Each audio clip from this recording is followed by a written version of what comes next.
வணக்கம் நண்பர்களே. இன்றைய ஜனநாயகனுடைய 5 அப்டேட்ஸ் பார்க்கலாமா? முதலாவதாக, முதல் அமைச்சரவை கூட்டம் வெற்றிகரமாக நடைபெற்றது.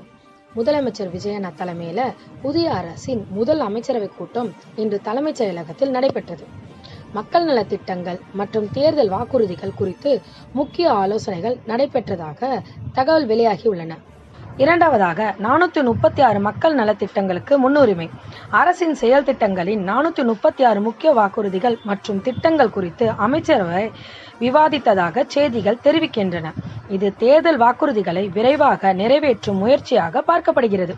மூணாவதாக, அமைச்சர்களிடம் நேரடி செயல்திறன் ஆய்வு. அமைச்சரவை கூட்டத்தில் ஒவ்வொரு அமைச்சருடனும் முதலமைச்சர் விஜயண்ணா தனிப்பட்ட முறையில் செயல்திறன் மற்றும் திட்ட முன்னேற்றங்களை ஆய்வு செய்ததாக தகவல் வெளியாகி உள்ளது. இது நிர்வாகத்தில் தீவிர அணுகுமுறையை காட்டுவதாக கருதப்படுகிறது. நாலாவதாக, காகித மில்லத் நினைவிடத்தில் மரியாதை. காகித மில்லத்தின் 131வது பிறந்த நாளை முன்னிட்டு சென்னை திருவல்லிக்கேணியில் உள்ள நினைவிடத்தில் முதலமைச்சர் விஜயண்ணா மலர் அஞ்சலி செலுத்தினார். மத சார்பின்மை மற்றும் சமூக ஒற்றுமையை வலியுறுத்தும் நிகழ்வாக இது பார்க்கப்படுகிறது. ஐந்தாவதாக, பெரிய முதலீட்டு திட்டங்களுக்கு முன்னேற்றம்.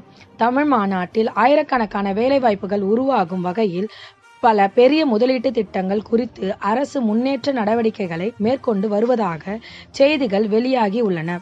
குறிப்பாக L&T நிறுவனத்துடன் முதலீட்டு ஒப்பந்தம் தொடர்பான தகவல்கள் கவனம் பெற்றுள்ளன. ஜனநாயகனுடைய அடுத்த 5 அப்டேட்ஸை நாளைக்கு பார்க்கலாம்.